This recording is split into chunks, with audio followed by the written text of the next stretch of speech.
Yes. Kasi, happy birthday, long time ago. Ang bilis ng panahon. Itong gift ko, ang bilis ng panahon na parang bilo na hindi namamalay ng oras sa bilis. Hindi ko natanda kung kailan tayo huling nagkita. Ang tanda ko lang nung una kitang nakita.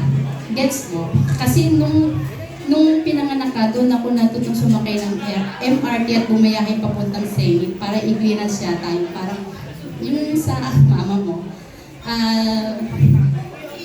Oo nga eh.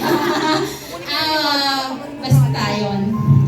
Konti lang yung pinagsamahan natin. Mas marami kaming ala-ala ng kuya mo. Kasi yung bata siya, yun. By the way, hinihingi ko na rin yung inaano ko na rin pagkakataon. Ate Jo, salamat.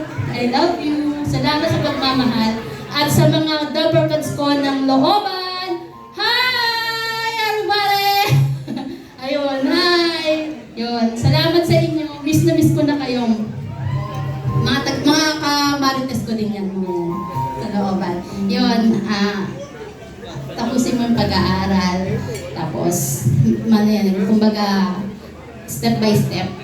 May time na darating yung dapat kang mamahal. Basta, step by step lang. Tuparin mo lahat ng mga pangarap mo. Tsaka, yun, ang bait ng mga magulang mo.